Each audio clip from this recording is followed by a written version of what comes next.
Welcome back to the Bitter Betty podcast. I'm Bitter Betty Deadhead here with my two cohorts. Bitter Betty Tova. And Bitter Betty Carol with an E. Alright, so guys, we are recording. We are live, but we're also recording. So if you're dropping in or if you're just watching it from the recorded session, just know that we are live. So if we're looking at our phones, it's because I see the chat room on my phone. I don't see it anywhere else. So I'm looking down at the chat room. But we're watching, or if it's a record Renge chapter 2, we've already done chapter 1. Go check it out on our channel.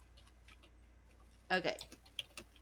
So I'm going to go ahead and get this started while we let some people roll in. Yeah, I love Ray though.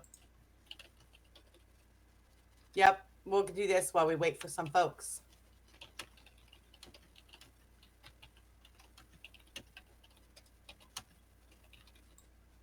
I say, why not? Okay. So. Man, Wow. Limitations of my own sick body. Why are you way over there?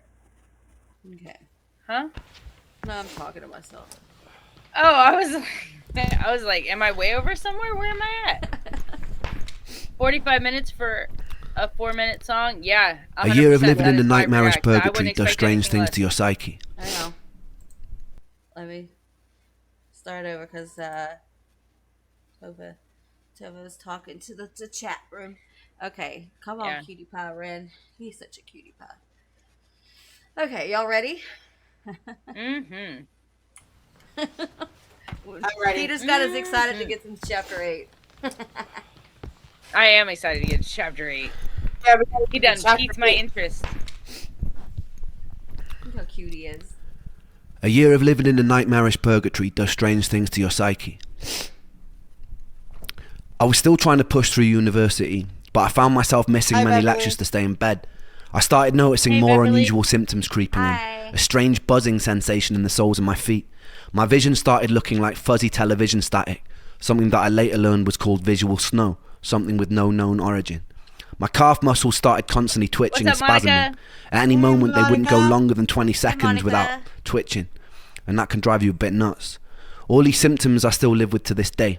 You just become very used to tolerating constant discomfort. It becomes kind of the norm and kind of becomes like an annoying, unsettling radio static in the background of existence. I stopped Yeah, I taking my totally understand antidepressants that. after having cycled many different kinds. None of them helped. All of them Same. gave me some new kind of symptom or side effect like insomnia, dry mouth, Same. heart palpitations, no libido, etc. I spent a lot of my time alone, but in the moments of respite I'd hang out with friends. We formed a band called Trick the Fox the year before I'd gotten sick. It was the one ray of sunshine I had at the time. I quickly became friends with a bass Aw. player called Charlie, and we developed some kind of musical telepathy where we both knew what the other was going to play before it even happened. He was the first musician I've ever felt this kind of chemistry with. I became a kind of third wheel in his Momoko's relationship. With time, Momoko became like a sister to me. To this day, it's one of my favourite people on this spinning rock. Performing with Trick the Fox was one of the Aw. rare times that I felt free. There was something about the love duty that. of having to entertain others that let me escape the physical limitations of my own sick body, even if just for a moment. I usually pay for it the next day with what can only be described as an energy hangover where I'd be stuck in bed all day, but for me that was worth it. Those days I was still fairly functional. It was around this time I started losing faith in the medical industry. The more appointments I'd go to, adamant that something was wrong, the more of a hypochondriac they treat me as. Medical gaslighting is a real thing with chronic illness. They chalk me down as someone who was always requesting blood tests, and my mental health diagnosis probably didn't help that. Strangely, they never tested me for any kind of pathogens. I decided to embark on a precarious journey into the Russian roulette chamber of Dr. Google. I would type in the most predominant symptom of the day, and Dr. Google would tell me that I have a rare disease and I'm probably going to die. With time, I sharpened my search engine axe and refined what I was looking for. I dived headfirst into the abyss of online support groups, hoping to find solace or answers amongst fellow sufferers. We were like crabs in a barrel. Very rarely someone would find their silver bullet and announce what it was that cured them. Hundreds of people would follow their protocol, some with mild success, but most of us will still remain trapped. I joined as many online support groups as I could. It was a bit like the beginning of Fight Club, except instead of faking conditions to feel accepted, I was desperately hoping I had those conditions so I could cure myself and get the fuck out. I convinced myself I had Aw. conditions like candida, magnesium deficiency, parasites, adrenal fatigue, heavy metal poisoning, etc. At the time, I felt like I was single-handedly keeping Jeff Bezos in business. While most students were spending their student loan on drinks, I'd spend mine on the supplement or protocol of the week. I'd follow whatever herbal or supplement protocol was suggested, sometimes noticing mild improvement and sometimes getting a lot worse, most of the time feeling nothing. A story would pop up on one of these groups like, after I did a 30-day parasite cleanse of wormwood, cloves and garlic, all my symptoms disappeared. I'd read a story like this, get full of hope and put myself through a grueling 30 days, which would often result in a worsening of symptoms. My body felt even sicker and weaker, but I'd stick it out because I was told that this was a good sign. The parasites are dying. I peered into the toilet bowl and valiantly waved goodbye as I flushed their imaginary corpses into a watery abyss. At the end of the 30 days, I'd be left with a lighter wallet and all my symptoms still remaining. And if that didn't work, I'd move on to what was next. Maybe I have seasonal affective disorder. Alright, so I'd get on the internet, order a light, stare at it for 10 minutes a day, and to my big fucking surprise, still have all my symptoms. The only thing that light illuminated for me was that I was desperate enough to buy a glorified table lamp. Oh my God. I kid you my not God. when I say that over the I years I love probably him have so taken much. nearly every dietary health supplement known to man. One of the most grueling self-treatment courses came when I did a round-the-clock heavy metal chelation. I would take a supplement called ALA and DMSA, which supposedly shuttled mercury molecules out of your body through a process called chelation. Oh my I would have to take the God. pill once every 3 hours around the clock, which meant setting multiple alarm clocks to wake up and take them. The supplements came with their own side effects. was laughing at the I remember cartoon. one time standing in a supermarket and feeling like the sounds and lights were so bright that I couldn't even bear to be in there. I stopped with this protocol for a whole year with no luck. I was still coming to terms with the death of one of my best friends during this time too. I was too sick to hold down any kind of stable job, so I was mostly living off my student loan. Welsh students study in England also Thank weirdly you. get given a small sum of money just for being Welsh. Thank you, Anna Or Betts. almost like a "we're really sorry that you're Welsh" sort of condolence prize. And I've always prided myself on my financial independence, so whenever I could, I'd get out on the streets of Bath and I'd busk. I remember the very first time I did. I had my guitar in hand, Baby I perched Red. myself on a bench, took a deep breath, and then bared my soul to the jury of the street. And it was exhilarating. People sometimes ask me what music means to me, and it means life. This was usually the one time I felt like I didn't want to die. This was the one time I could feel a resemblance of something that resembled spirit, that resembled my soul, that resembled me. I even found myself Look cracking at jokes him. with onlookers, which for someone dripping with love social him. anxiety at the time was huge for me. It was March, roughly 3 months after Joe had died, and I was sitting on a bench in Bath with my guitar singing into a busy street. And this is when I would meet the first angel of this story. I'd see two more angels years later. One in the guise of a homeless man, one a doctor cheating death in the Beverly Hills clinic. But that bit will come a little bit later. The angel was walking on the opposite side of the street with a mother. They both stopped to watch me for a moment. I saw her mum whisper something to her. The angel turned bright red and she giggled and they shyly approached. We got talking and the angel asked where I was from. I told her that I grew up in Wales in a small village that was once described in a local newspaper as being worse than an Iraqi war scene. I told them they would have never heard of it.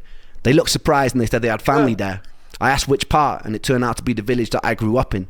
Since you can basically count a population of two intergenerationally bred mutated hands, I asked who they were, and it turned out that that angel happened to be Joe's cousin. This encounter was always a foundational moment of serendipity in my life. In the years that followed, I took serendipitous occasions to mean I was in line with my purpose. Sometimes I felt like I'm following a script. It's just that I don't know the words or actions until they actually happen. But in moments of serendipity, I feel like they are playing out exactly as they were meant to. It was quite a bizarre moment for me, that hundreds of miles away by chance this angel would be related to my lost friend. Upon learning who I was, they invited me back to theirs for a cup of tea, and I accepted and I fell in love. It was really good tea. That week, the angel took me to a favourite botanical garden and she pointed out a favourite flower. So that night, true story, I dressed in black, broke in by climbing over the fence, dug up the flower and presented it to her the next day. She called me insane, but it's safe to say that angel ended up being my first serious girlfriend. It was a weird kind of relationship. We both shared an unusual trauma for people who were so young, brought together by a tragedy. Even though sometimes I feel like she might have hated me at the time, I was convinced like it was some sort of Shakespearean fate that had brought us together. A morbidity that birthed light, that it couldn't be anything else. It felt like divine intervention. She was pretty troubled in her own way, and I was very troubled in mine. But in between the sludge of dealing with the constant symptoms, it was beautiful. That summer, her parents took us to Centre Parks, which is a posher version of Butlins, if you don't know, where they paid for all the activities and meals, and they let me do whatever I wanted. Coming from a poorer family, I wasn't really used to being spoiled to that. Hello. Pause it. Yeah, I was working on it. He just talked about Centre Parks. My brother and his family from England go there all the time. My mom's been there with them several times. I'm actually live. To Centre Parks. It's fucking amazing. I don't have That's you on so speaker. cool. Oh my god, I feel so connected. Hey, while Carol's doing that, I'm gonna run and get me a bottle of But water. yeah, no, I answered because I saw Okay. that. So I saw your calling, so I answered. I don't care if you cook. I don't care if you cook it. I was going to do that in the morning, but if you would like to do that for dinner, go right ahead. I don't mind. If that's what you want to do. All right.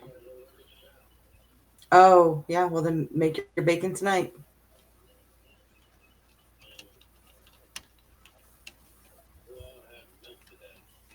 I'm not sure why.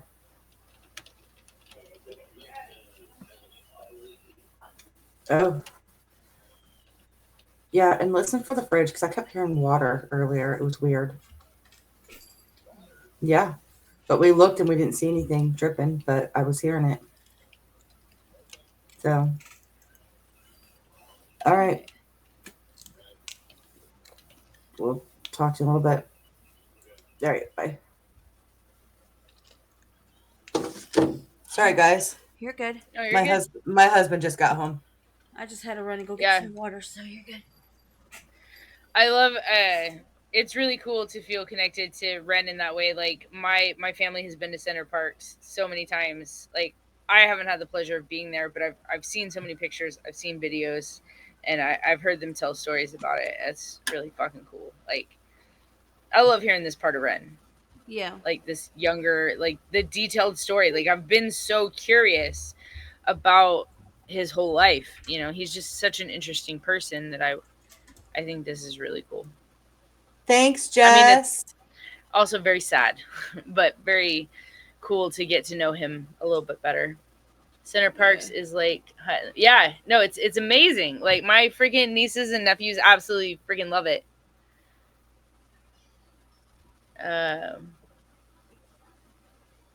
Aw, just so sweet.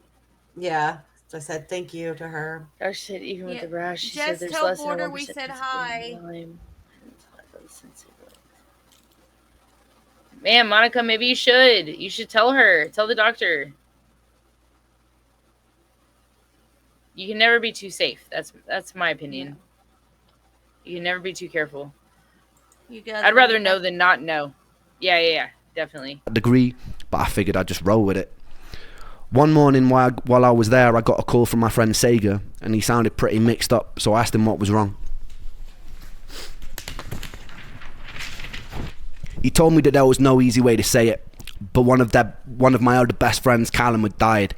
He'd gone cliff jumping in the same cliffs we used to jump off as kids. The sea was particularly choppy that day, and he caught a cross current and he started to drown. Another guy that he was with had jumped in an attempt to save him, and they both drowned. Oh no. The first day I met Callum, I was 11. He was in a year above me in high school and used to walk around with these massive baggy bright orange jeans. He hung around with all the goth kids and I thought they looked super cool. So the next day I painted my nails black and fashioned a necklace out of a severed extension cable from an old VCR machine. I infiltrated the group and I gained their trust. Not long after, me and Callum were friends, wandering around beautiful Welsh countryside looking for the most scenic places to smoke weed. We stayed friends throughout high school and I truly loved him. When Callum died, I couldn't properly grieve. I felt weirdly numb after losing Joe. Thank I'd often you. feel guilty for my inability to cry at the time. A couple of years later, I'd learned another friend of mine that I used to play function gigs with had thrown himself off a cliff facing Dover. And again, I felt numb. I couldn't tell if this new acceptance of the inevitability of death was a beautifully liberating thing, or if it was a sign that my humanity was slipping away. To this day, death has kind of remained a bit of a matter-of-fact part of my life. During my years of sickness, I had to crawl through a morbid longing to be killed by my illness to find a more peaceful acceptance that death is just an inevitable consequence of life and it doesn't spare anyone. That never left, and I haven't ever really been scared of dying since. Some days I've tempted it. What I'm more scared of is having to live my whole life as a sick person. In my relationship with death, the most healing moment occurred just 2 years ago. My grandmother, who I loved to pieces, was dying, but I actually got the chance to say goodbye this time, to hold her hand, to thank her for being alive. I remember not long before she passed, she was lying in the hospital bed, and she was very weak and very pale, barely able to open her eyes. I asked how she was, and it seemed like a stupid question as soon as it left my mouth. She paused for a long moment, and she turned her head to look at me, and she opened her eyes, and she smiled, and she said she felt happy. And it was just one word, happy, which was simple and it was beautifully profound. And that was one time I'd gotten a chance to say goodbye. And it was the first time that I hoped that one day I would die happy. The following year, I would achieve something beyond my wildest dreams, and then I would lose it almost as soon as it came. Stay tuned for that. Oh, fuck you, Ren. Ugh. I don't wanna hear no He always words makes me today, cry. because that pull me under. In the castle of my room I'll hide away from the outside thunder. Gonna lock my troubles outside of this door, 'cause today it's just me and these four walls. I said I wanna run away, fly to another place, fly to another place, say oh. Said I wanna run away, fly to another place, fly to another place. The light that I hold, it turns to grey, and that makes me wonder, will I always feel this way? So far under, but I put my soul on show for everyone to see, 'cause even though it's bruised, I know it holds such beauty. I said I wanna run away, fly to another place, fly to another place, say oh. I said I wanna run away, fly to another place, fly to another place. It's a great song. Nobody we here heard this but one me before. today, but that makes me stronger, 'cause I wash away the pain under sheets of feather.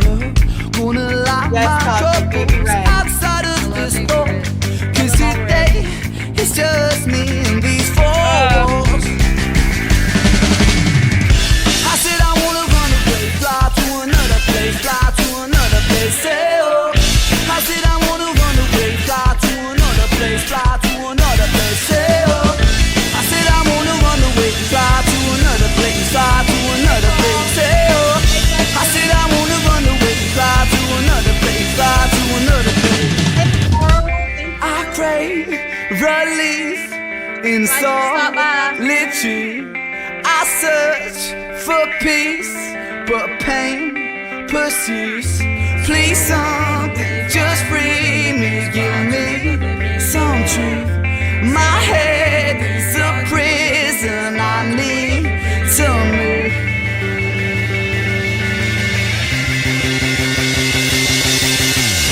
I said I wanna run away, fly to another place, fly to another place, say oh. I said I wanna What's up, run girl? away, fly to another place, fly to another place. I said I wanna run away, fly to another place, fly to another place, say oh. I said I wanna run away, fly to another place, fly to another place. I said I wanna run, I said I wanna run, I said I wanna run, hey oh. I said I wanna run, I said I love wanna Power run, Podcast. I said I wanna run, hey oh. I said I wanna run away, fly to another place, fly to another place, hey oh. I said I wanna run away, fly to another place, fly to another place. I don't think I've ever heard. Okay, what was the name of the band? I was trying to find it. I don't Trick think the I've. Fox. Thank you. I don't think I've ever heard a song that's bad from Ren though. So like, No, nothing Ren does is bad. Like, I mean, he's just, he's like Tom. He's just got natural talent. Like, he's meant to do this. Like, music is in every fiber of his being. There's nothing else he Pina. is meant to do. This is it. Like, hi Pina. he's meant to Thank touch you. people with his music and his story. And I hate that for him. I hate that was his fate. But at the same time, it's like, Well, and it's funny because when we watched He's the magic. when we watched chapter one, I still believe this. I mean, Thank you, John. Joe's death Thanks, John. was Yeah. Ren's reason to live. Yeah. No, 100%. Like, well, to see what it did to the people around him, Yeah. you know, after Joe died and stuff is just, I think it was definitely the thing that like kept him pushing forward because he didn't want to see Never. other people suffer that way. The way he was suffering losing Joe. Hi, And John. that's tough, you know. I mean, you know, Ren's resilience is truly inspirational because not only has he overcame the Lyme disease stuff and the illnesses, but he's also overcome so much grief, and sometimes that's just as hard to come back from as illness is losing absolutely. people, several people that he loved. You know, it's, you know, I've lost people, but I've lost very few people that have been very close to me. You're very fortunate. Ever. No, I am. And so like I think about how many people he's lost and the way he lost them and stuff, and thank you, Monica. And that's, you know, and then you put the disease on top of that and everything he was suffering through, and it's like the fact that he was able to push through and continue on and be successful, and I mean, #1 album in the UK last year, like as an independent artist with his friends. Like he's basically like, instead of you know, the family, like his friends are his family and they're the ones who have been with him this whole time doing the managing and the filming and all of this stuff. He's had this small group, very much like Tom, which I think is what I respect so much.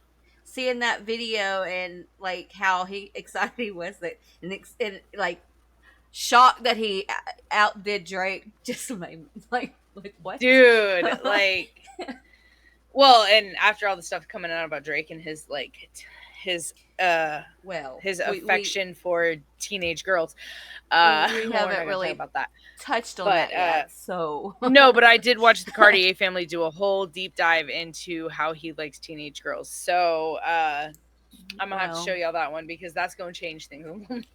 I think Kendrick got the upper hand on this one. Kendrick also removed all copyright claims off of all the reactors. I am I know. ready for this. So yeah, we're covering that, right? Like that. Probably that's on Sunday. The agenda. I would say Sunday needs to be the whole. I mean, we'll do the whole freaking day I about that shit. I want to see all of them now. I want to see all of them now, and not because Kendrick did that, because now it's getting interesting, right? Like, the fact that Kendrick went out of his way to remove reactors, like how many. Thanks for watching, guys. Make sure you hit that like, comment, subscribe, tap that bell so that way you get notified anytime the baddies drop. Peace out.